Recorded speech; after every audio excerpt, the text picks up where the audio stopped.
right, earlier this week, we showed you this shocking video of migrants setting up an unauthorized flea market right there on the streets of New York City. Well, Fox & Friends weekend co-host Rachel Campos-Duffy hit those same streets to talk with Queens residents and business owners about the impact of those vendors.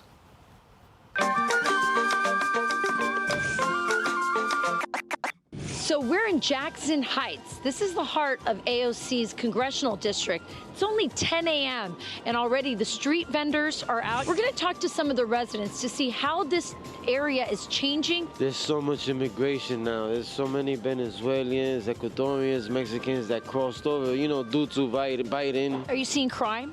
More crime? Yeah, more crime. There's more crime going on, robberies. A lot of crackheads. After 7 p.m., you cannot walk around here. In the corner, every a week, you heard somebody was killed, somebody was beaten. Está muy inseguro. I feel very unsafe, truly. I've had 3 times someone try to assault me, try to pull my gold chain. I'm always with him and protecting him because the crime is so bad. You see all the vendors, all the people selling stuff on the street. There's crimes, people getting robbed. A lot of people doesn't want to come because they come with their families and they see that. We see them around, but nobody does anything.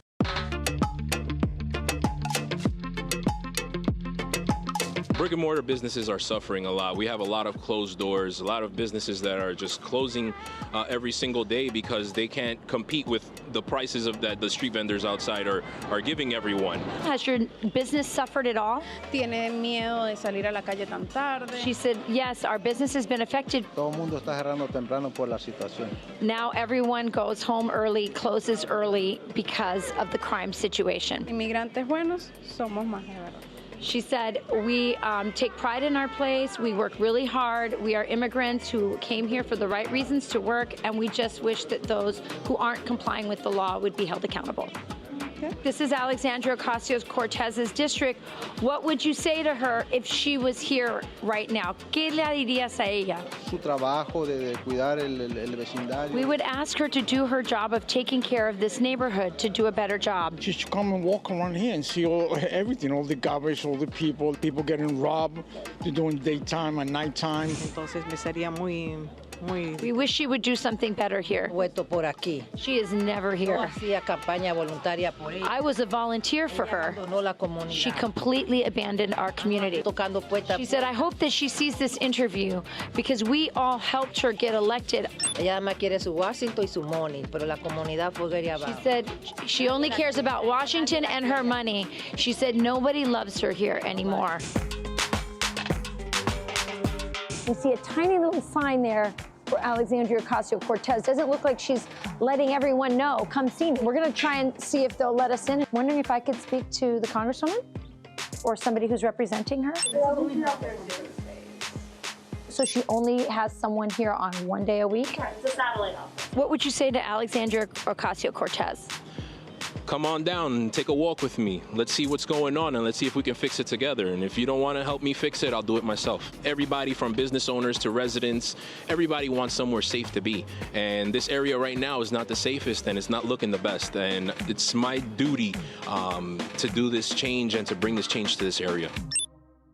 And Rachel joins us right now. Rachel, that last guy you were talking to, Ramesses Frias, we talked to him the other day, and he said when you see all the migrant vendors out there, nobody, for the most part, he said, has permits, and a lot of the stuff that they're selling is either stolen from stores in some cases or taken out of donation bins. So, you know, there's a lot of stuff there, but the question is, where does it come from? Yeah, no, those are all great questions. Listen, I'm going to tell you what I learned really quickly. The main deterioration has happened, or the crisis, they said, started in the summer. Things have just really gone into overdrive. It's unbearable, they say. The other thing is just this giant disconnect between what AOC cares about, their congresswoman, and what they as a community care about. So you see AOC obsessed with climate change. They just want the trash, you know, from these illegal vendors, you know, that's piling up, cleaned up. They they're worried about the public urination by these vendors, even in front of children.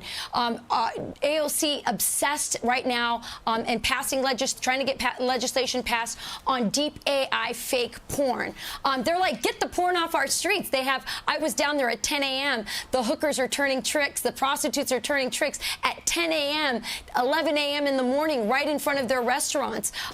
You see that AOC is for open borders and freebies for so many of the illegal immigrants. I talked to business owners there who say, listen, okay, they're here, but they have to follow the law. I have to, purchase a liquor license that's super expensive, and they're selling bottles of liquor, probably stolen, as you said, right on the street. So this is a total disconnect between what AOC, who's rarely ever there, is ensconced in her, penthouse in Washington, D.C., and what the people of this community care about. They say the conditions are simply unlivable. It's dangerous, and they want something to change. Absolutely. And as we heard from your report, which was great, is people would like to see her in the neighborhood. She doesn't do anything.